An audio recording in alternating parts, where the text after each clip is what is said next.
Hey guys, welcome back to my channel Vowniya's Kitchen and Lifestyle.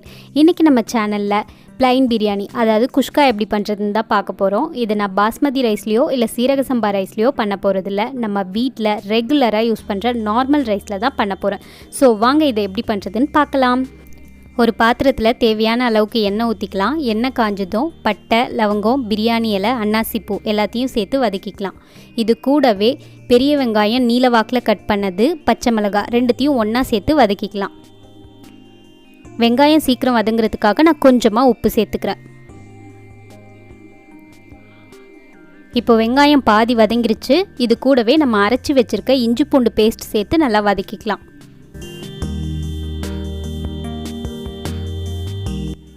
வெங்காயம் இஞ்சி பூண்டு paste எல்லாம் நல்லா வதங்கி பச்சை வாசனை போயிடுச்சு.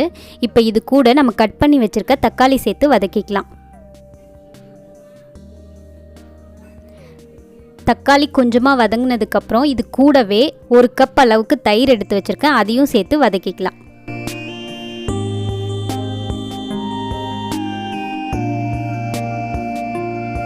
தக்காளி வதங்கி சாஃப்ட் ஆகிடுச்சு. இப்போ நான் கொஞ்சம் மஞ்சள் தூள் சேர்த்துக்கிறேன். இப்போ நம்ம மசாலா சேர்த்துக்கலாம். நான் வீட்டில் அரைக்கிற மிளகாய் தூள் தான் சேர்த்துக்கிறேன். உங்களுக்கு வேணும்னா நீங்கள் மிளகாய் தூள், தனியாத்தூள்னு தனித்தனியாக சேர்த்துக்கலாம். இந்த மிளகாய் தூளில் எல்லாமே ஒன்றா இருக்கும். நான் இதை மட்டும்தான் இன்றைக்கி சேர்த்துக்கிறேன். மசாலா வதங்கி பச்சை வாசனை போயிடுச்சு. இப்போ நம்ம தண்ணி சேர்த்துக்கலாம். 1 கப்புக்கு 2 கப் அளவுக்கு தண்ணி சேர்க்கணும். இன்றைக்கி நான் 3 கப் அரிசி எடுத்திருக்கேன். ஸோ 6 கப் அளவுக்கு நம்ம தண்ணி சேர்த்துக்கலாம். இப்போ நம்ம உப்பு காரம் எல்லாம் செக் பண்ணிவிட்டு மூடி வச்சு கொதிக்க விடலாம். உப்பு கொஞ்சம் தூக்கலாக இருக்கணும், அப்போ தான் நம்ம அரிசி போட்டு வெந்து வரும்போது உப்பு கரெக்டாக இருக்கும். தண்ணி நல்லா கொதிச்சிருச்சு. இப்போ நம்ம அரிசி சேர்த்துக்கலாம். நான் ஆல்ரெடி அரிசியை நல்லா கழுவி அரை மணி நேரம் ஊற வச்சு எடுத்திருக்கேன். இது பிரியாணி ரைஸ் மாதிரி சீக்கிரம் வேகாது. ஸோ மினிமம் 30 நிமிஷமாவது அரிசி நல்லா ஊறணும். அப்போ தான் நமக்கு பிரியாணி நல்லா வெந்து சூப்பராக இருக்கும்.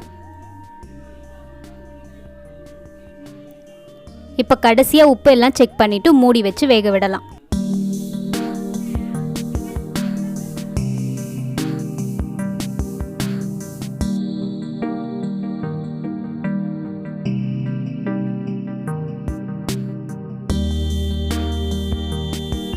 அரிசி பாதி வெந்துருச்சு.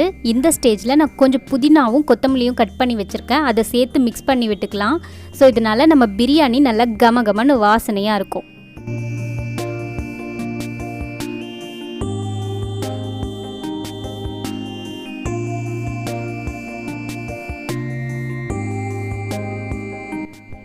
சாதம் முக்கால்வாசி வெந்துருச்சு. இப்போ நம்ம தம் கட்ட ஸ்டார்ட் பண்ணலாம்.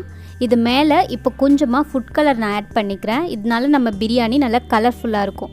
ஃபுட் கலர் வேணான்னா நீங்கள் அவாய்ட் பண்ணிக்கலாம், இது ஆப்ஷனல் தான். இப்போது பிளேட் போட்டு மூடிட்டு நெருப்பள்ளி வச்சு ஒரு 30 நிமிஷத்துக்கு திறக்காமல் அப்படியே விட்டுறலாம். 30 நிமிஷம் ஆயிடுச்சு. இப்போ ஓப்பன் பண்ணி பார்க்கலாம். நம்ம பிரியாணி நல்லா வெந்து சூப்பராக வந்திருக்கு. நம்ம நார்மல் ரைஸில் பண்ண மாதிரியே இல்லை, நல்லா வாசனை கமகமன்னு இருக்குது. ஸோ இது ரொம்பவே சிம்பிளான ரெசிபி தான். நீங்களும் உங்கள் வீட்டில் ட்ரை பண்ணி பாருங்கள். எப்படி இருந்ததுன்னு கமெண்ட்டில் கண்டிப்பாக சொல்லுங்கள். இந்த ரெசிபி உங்களுக்கு பிடிச்சிருந்ததுன்னா ப்ளீஸ் லைக் பண்ணுங்கள், ஷேர் பண்ணுங்கள், நம்ம சேனலை மறக்காமல் சப்ஸ்கிரைப் பண்ணுங்கள். தேங்க்ஸ் ஃபார் வாட்சிங். பாய்.